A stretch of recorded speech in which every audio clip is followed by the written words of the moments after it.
Senku. Je crois que c'est Ishigami Senku, un truc comme ça. Au fond, ce que ce personnage a rendu possible, bonjour à tous les BDC Esther, ce n'est pas seulement de recréer un semblant d'humanité. Non, ce qu'il a rendu possible, c'est le fait de se relever, malgré la fin de l'humanité. Parce qu'au moment où tout s'est figé, où les cris se sont tus, où la nature a repris ses droits, sur les villes en ruine et les souvenirs en poussière, la question n'était plus que reste-t-il de nous, mais plutôt qui osera se relever. Et lui, ce gamin aux cheveux en forme de branche d'arbre, ce génie obsédé par les nombres et la vérité, ce fils de l'humanité tombée, il s'est dressé, pas avec des armes, mais avec des idées. Là où d'autres auraient accepté le silence, Senku a répondu par des équations. Là où d'autres auraient fui, il a compté. Chaque seconde. 3700 ans.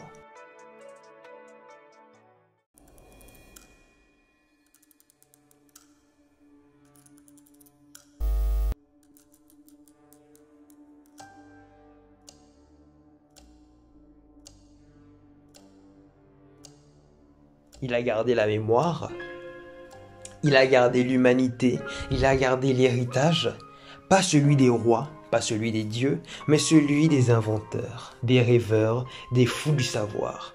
Quand il s'est réveillé, il n'a pas crié, il a regardé les arbres, il a regardé les roches, il a souri et il a dit « Time to bring everything back, motherfucker !» Senku, ce n'est pas juste un scientifique, c'est un messager, un passeur entre deux ères, un pont entre l'homme avant et l'homme d'après.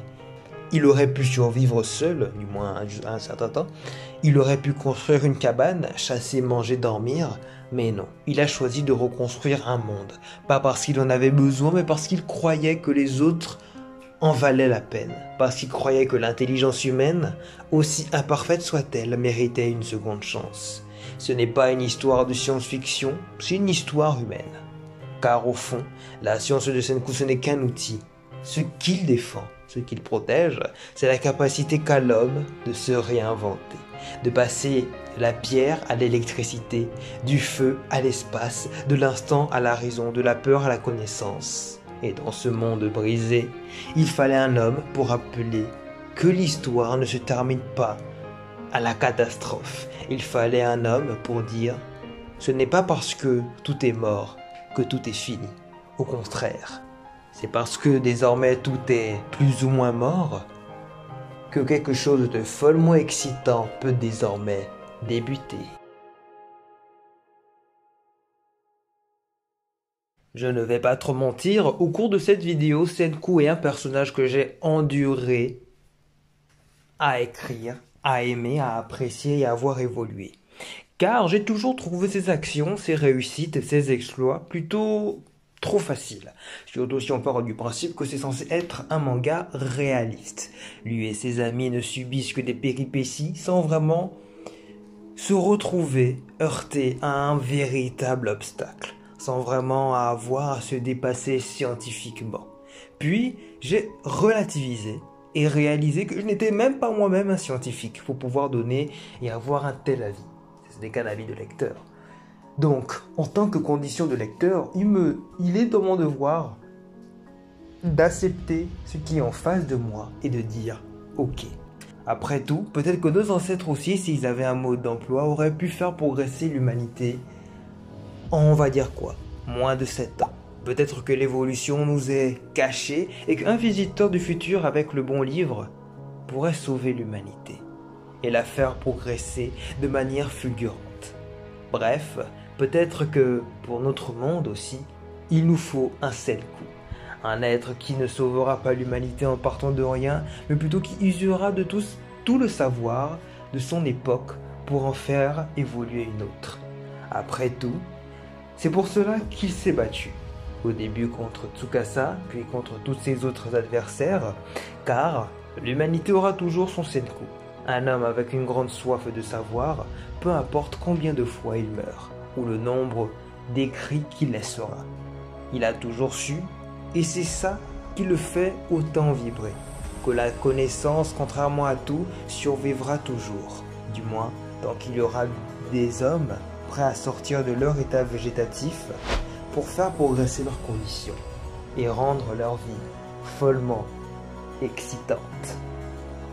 Parce qu'on ne va pas se mentir, à son réveil, Senku était totalement perdu. Un être normalement constitué aurait sûrement sombré dans la folie ou pas, mais comme tout homme, Senku, du moins une bonne partie des hommes, Senku a refusé cette condition et cette réalité. Il s'est ressaisi ce qu'il a pris 3700 ans à faire et a préparé minutieusement le retour de l'humanité. Il a sauvé, il a construit, il a apprivoisé des êtres et convaincu le monde via la science. Si dans d'autres mangas ils peuvent utiliser le chakra pour convaincre, le ki, la magie, Senku lui aussi il a sa propre magie.